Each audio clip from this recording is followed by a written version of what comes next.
us remove all those hurdles to promote our investment and our trade between the two countries. Whatever is to be done, let's do it, and do it speedily. Time and tide wait for none.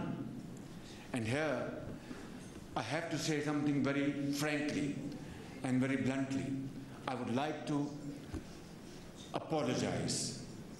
I'd like to regret and say sorry for, I don't get the right word, bad treatment or maltreatment, whatever, done to some of our Turkish businessmen. I'm very sorry, and I apologize in front of you. I feel very bad. वज़ीर आज़म शहबाज शरीफ ने तुर्क सरमायाकारों को पाकिस्तान में सरमायाकारी की दावत दे दी। Ankara में तुर्क Pakistan business forum के इशाइये से खिताब। 3 बरस में 2 तरफा तिजारत $5 अरब तक पहुँचाने का आज़म। कहा, तिजारत सरमायाकारी के लिए पाकिस्तान और तुर्की को तमाम रुकावटें दूर कर देनी चाहिए। वज़ीर आज़म शहबाज शरीफ ने तुर्क सरमायाकारों से गुज़श्ता हुकूमत के बुरे सलूक पर भी माजरत कर ली।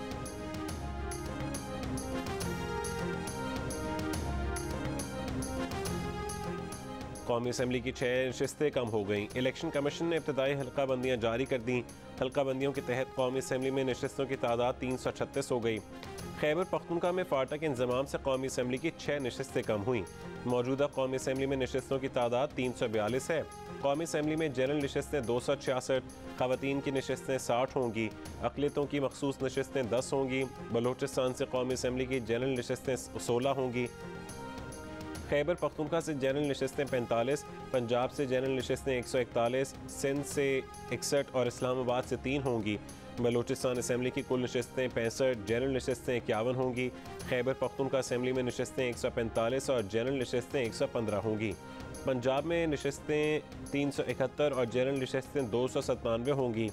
सिंध असम्बली में नशिस्तें 168 और जनरल नशिस्तें 130 होंगी।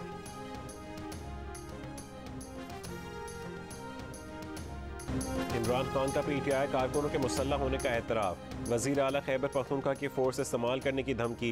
वफाक ने तहरीक इंसाफ से निमटने के लिए कमर कस ली। वफाक की वज़ीर दाखिला राना सनाउल्लाह की सरबराही में कमेटी बना दी गई। राना सनाउल्लाह ने मुलव्वस अफराद के खिलाफ मुकदमात दर्ज करने के लिए वफाक से इजाज़त मांग ली। कहा कि इमरान खान के अपने एतराफ़ के बाद अब किसी सबूत की ज़रूरत नहीं। अब ये जहाँ से शुरू करेंगे हम इन्हें वहीं से गिरफ्तार करेंगे।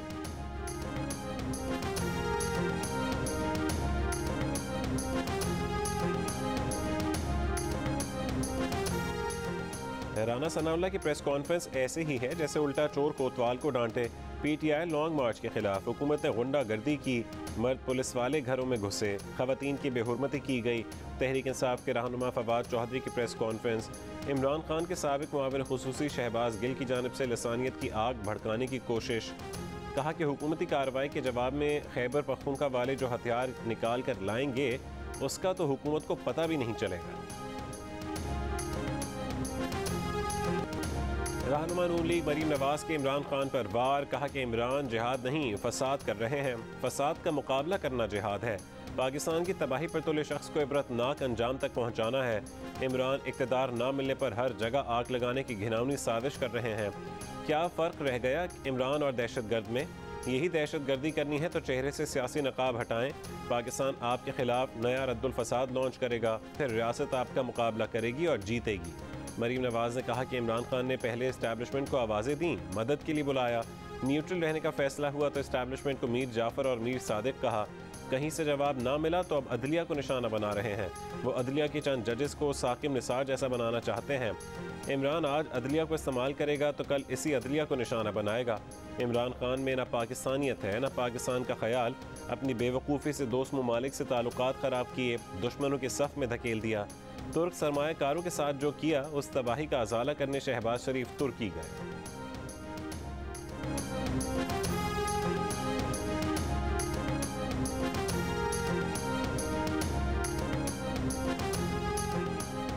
वज़ीर आज़म फ्रेंडली प्रोसिक्यूटर के जरिए रिकॉर्ड तब्दील कर रहे हैं।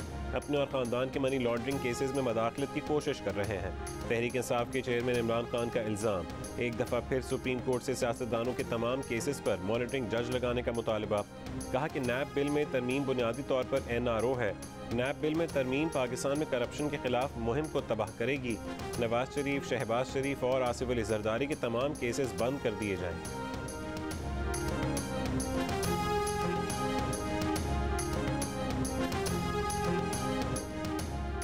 इमरान खान आखिरी दिन तक समझते रहे कि तहरीक अदम एतमाद नहीं आ रही, लेकिन जिस रात MQM और बाप पार्टी तहरीक इंसाफ को छोड़कर चली गई तो खुद शेख रशीद समझ गए थे कि बाप हमारे साथ नहीं रहा। साबिक वज़ीर दाखिला की प्रोग्राम आज शाहज़ेब खानज़ादा के साथ में गुफ्तगू, दावा किया कि दुनिया की कोई ताकत इस हुकूमत को नहीं बचा सकती, ये जा रहे हैं।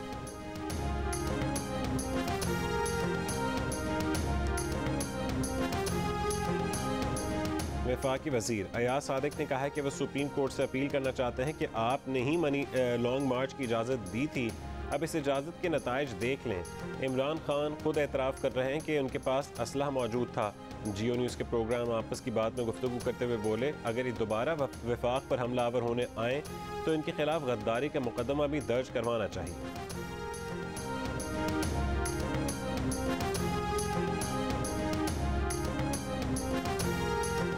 स्पीकर पंजाब असेंबली चौधरी परवेज़ इलाही ने कहा है कि इमरान खान को गिरफ्तार करके हुकूमत अपनी कब्र खुद खो देगी। इमरान खान को गिरफ्तार करके हुकूमत अपनी मौत को दावत देगी। प्रोग्राम कैपिटल टॉक में गुफ्तगू करते हुए कहा कि IG और चीफ सेक्रेटरी के खिलाफ कार्रवाई होगी क्योंकि लॉन्ग मार्च के शुरुका पर फायरिंग पुलिस ने की है। पंजाब असेंबली की ख़वातीन अरकान ने मुश्तरका तौर पर इस्तेहकाक कमेटी में ये मामला लेकर जाने का फैसला किया है कि असेंबली हुदूद में स्पीकर की इजाज़त के बगैर पुलिस ने पकड़ धकड़ की। सीनियर वजीर पंजाब असेंबली अवैस लगारी का कहना था कि परवेज़ इलाही ख्वाबों की दुनिया में रहते हैं, पंजाब असेंबली में इस्तेहकाक कमेटी है ही नहीं।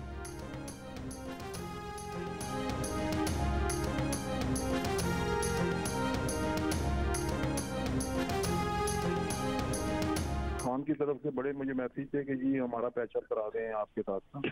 आज तो उसने बहुत ही किए हैं मुझे मैसेज, अभी पॉसिबल है ना। इमरान खान के अदम एतमाद के दौरान आसिफ अली जरदारी से राबतों की तरदीद, आसिफ अली जरदारी और मलिक रियाज की सामने आने वाली ऑडियो टेप से इजहार लाताल्लुकी। कहा वो तो 26 साल से कह रहे हैं कि आसिफ अली जरदारी और नून लीग एक ही हैं। इमरान खान ने दावा किया कि हुकूमत में थे तो इसराइल को तस्लीम करने के लिए दबाव था। ये अभी नहीं बता सकते कि पैगाम किसकी तरफ से आया था।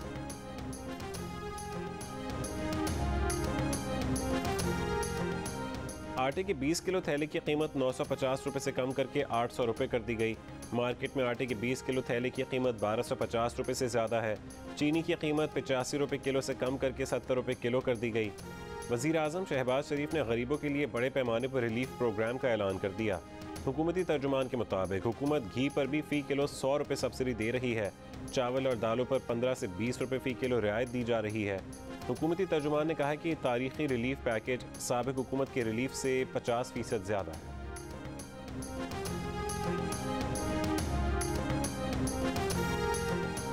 यूटिलिटी स्टोर्स पर कुकिंग ऑयल की फ़ी लीटर कीमत में आज से 213 रुपये तक इजाफा, कीमत 605 रुपये तक पहुँच गई। 1 किलो घी की कीमत 208 रुपये तक इजाफे के साथ 555 रुपये किलो तक जा पहुँची।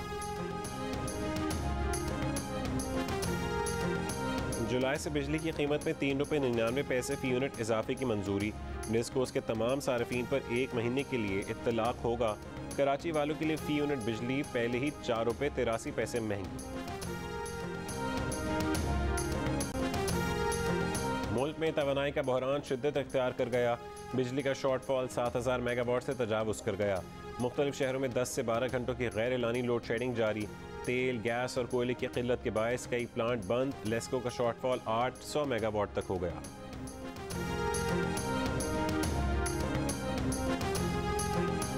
हुकूमत का 1 जून से पेट्रोलियम मसनूआत की कीमतें बरकरार रखने का फैसला, नोटिफिकेशन जारी। पेट्रोल की फ़ी लीटर कीमत 179 रुपये 86 पैसे। हाई स्पीड डीजल की कीमत 174 रुपये 15 पैसे फ़ी लीटर। मिट्टी के तेल की फ़ी लीटर कीमत 155 रुपये 56 पैसे बरकरार रहेगी। पेशावर डेवलपमेंट अथॉरिटी में 14 अरब रुपए से ज़्यादा की माली बेकायदगियों का इंकशाफ। मंजूर नज़र अफराद को ठेकों की मद में 1 अरब से ज़्यादा का नुकसान। ऑडिट रिपोर्ट जारी। डिप्टी कमिश्नर बन्नू को गैर कानूनी रहायशगाह देने, रिटायर्ड मुलाजमीन को कंसल्टेंट भर्ती करने से करोड़ों रुपए का नुकसान हुआ। प्लानिंग कमीशन की लाजवाब प्लानिंग इश्तिहार को लतीफ़ा बना दिया। नौजवान तलबा से यंग डेवलपमेंट फेलोज प्रोग्राम के लिए दरखास्तें मांगी। उम्र की हद 18 साल रखी। तालीमी काबिलियत 16 साल की मांग ली। मुनासिब तजर्बा भी लाजिम करार दे दिया। तलबा कहते हैं कि प्लानिंग कमीशन का ये हाल है तो फिर सुधार लिया पाकिस्तान। माली साल के पहले 11 महीने में 5,349 अरब रुपए टैक्स जमा। FBI के मुताबिक जुलाई तक मई टैक्स रेवेन्यू 28.4% इजाफा रिकॉर्ड। कराची से जुलाई 2021 से मई 2022 तक टैक्स वसूली का नया रिकॉर्ड। 10 महीने में कराची से 1.25 खरब रुपए से ज़्यादा टैक्स वसूल किया गया। PTI के मुनरफ MNA नवाब शेर वसीर को लोटा कहने वाले नौजवान पर तशद्दुद। मुतासरा नौजवान का कहना है कि MNA नवाब शेर वसीर ने हमारा वोट बेचा, एहतजाज करना हक है। MNA नवाब शेर वसीर कहते हैं कि बिजली मंसूबे के इफ्तिताह पर नौजवान आपस में उलझ पड़े थे, सुलह करा दी। कराची के इलाके सखी हसन के करीब मुकाबला।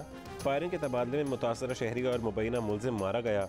एक डाकू जख्मी हालत में गिरफ्तार। शहरी को किसकी गोली लगी, तहकीकात जारी। शहीद मिल्लत रोड और लियारी में डकैती मज़ाहमत पर फायरिंग, 3 अफराद जख्मी। मदीना कॉलोनी में फायरिंग, नाजिमाबाद थाने का बरतरफ सिपाही इमरान जां बहक।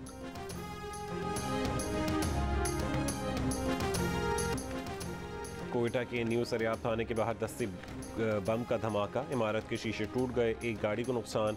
सोराब में कार पर फायरिंग से एक शख्स जां बहक, मुल्ज़िमान फरार।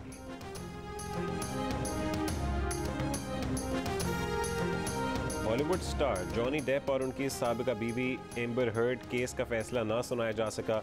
घरेलू तशद्दुद के इल्ज़ाम का सामना करने वाले जॉनी डेप को सज़ा होगी या एम्बर हर्ड मुजरिम ठहरेंगी।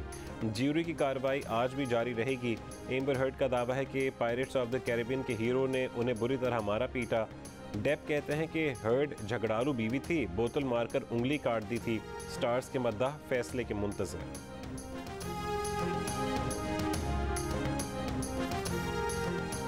जिनसी स्कैंडल पर बरतानिया के शहजादा एंड्रयू को माफ़ कर देना चाहिए। Arch bishop of Canterbury Justin Welby का इंटरव्यू। बोले ड्यूक ऑफ यॉर्क अपनी इस्लाह की कोशिश कर रहे हैं। इस मामले पर हर शख्स को एक कदम पीछे हटना चाहिए। मलका एलिज़ाबेथ के बड़े बेटे शहजादा एंड्रयू जेफरी एप्स्टीन जिनसी स्कैंडल में मुलव्विस करार दिए गए थे। शहजादे पर इल्ज़ाम था कि उन्होंने 17 बरस की लड़की से जिनसी ताल्लुक़ रखा। 12 मिलियन पाउंड देकर मामला ख़त्म करा दिया। भारत अफगानिस्तान में अपना सफारत खाना जल्द खोल लेगा। अफगान वज़ीर ख़ारजा का भारतीय मीडिया को इंटरव्यू। अमीर खान मुत्तकी ने कहा है कि अफगानिस्तान के भारत के साथ ताल्लुकात मज़ीद मजबूत होंगे। ICC चैंपियनशिप में पाकिस्तान और श्रीलंका की विमेंस टीमों के दरमियान पहला वनडे आज खेला जाएगा। दोनों टीमों की कप्तानों का सीरीज़ में कामयाबी के अज़्म का इजहार।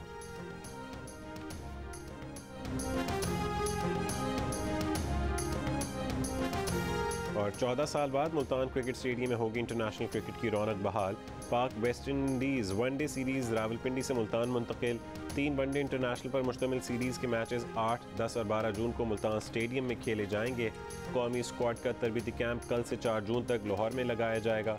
कौमी स्क्वाड 5 जून को मुल्तान पहुँचेगा।